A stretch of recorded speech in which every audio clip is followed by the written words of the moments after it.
SSC 2026 পরীক্ষার্থীরা, তোমাদের গদ্য শিক্ষা ও মনুষ্যত্ব থেকে তোমাদের কয়েকটা অনুধাবনমূলক প্রশ্ন বলে দিব। এই অনুধাবনমূলক প্রশ্ন পড়ে গেলেই কিন্তু শিক্ষা ও মনুষ্যত্ব থেকে তুমি কিন্তু একটা অনুধাবনমূলক কমন পাচ্ছ।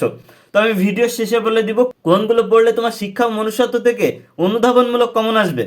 তোমরা যারা আমাদের স্পেশাল সাজেশন শিট সংগ্রহ করতে চাও, সায়েন্স, আর্টস, কমার্স এবং দাখিল পরীক্ষার্থীদের জন্য আমাদের all subject special suggestion sheet ready করা। এই স্পেশাল সাজেশন শিটের ভিতরে কি কি আছে? All subject MCQ, CQ, SQ আছে এবং ইংরেজি থেকে আছে অল রাইটিং পার্টের শর্টকাট টেকনিক, কিভাবে তুমি রাইটিং পার্ট কমন না আসলেও লিখে আসবে সে সমস্ত টেকনিক কিন্তু আমাদের এই শিটের ভিতরে দেওয়া আছে। এবং বাংলা থেকে তোমরা বাংলা প্রথম থেকে পাচ্ছ 200+ এমসিকিউ, বাংলা সেকেন্ড পেপার থেকে পাচ্ছ 200+ এমসিকিউ, এবং বাংলা ফার্স্ট পেপার এবং সেকেন্ড পেপারের কিন্তু লিখিত অংশের যে সাজেশন তাও পেয়ে যাচ্ছ। এখন এই কয়েকদিনে, যে কয়েকদিন আছে এই কয়েকদিনে এইগুলো পড়লেই কিন্তু ভালো একটা প্রস্তুতি হয়ে যাবে, তোমার গোছালো প্রস্তুতি হয়ে যাবে। এবং আছে অনলি গ্রামার পার্ট থেকে আছে অনলি 8টা ট্যাগ কোশ্চেন, যে 8টা ট্যাগ কোশ্চেন করলে কিন্তু এই থেকে প্রত্যেকটা বোর্ডে 2 থেকে 3টা ইনশাল্লাহ এর ভিতর থেকেই কমন থাকবে। তো দেখো, তোমরা যারা আমাদের স্পেশাল সাজেশন শিট সংগ্রহ করতে চাও তারা আমাদেরকে ইনবক্সে নক করো।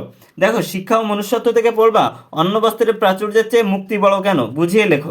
লেফাফা দুরস্তি আর শিক্ষা এক কথা নয় কেন, বুঝিয়ে লেখো। লেখক নিচের ঠেলা গাড়ি বলতে কি বুঝিয়েছেন? অর্থচিন্তার দিগড়ে সকলে বন্দী কেন, ব্যাখ্যা করো। শিক্ষার অপ্রয়োজনীয় দিকটিকে শ্রেষ্ঠ বলা হয়েছে কেন, সেটা ব্যাখ্যা করতে বলছে। মানব জীবনের শিক্ষা সোনা ফলাতে পারে না কেন, এগুলো পড়লেই কিন্তু এর ভিতর থেকে একটা কমন পাওয়ার সম্ভাবনা 90%।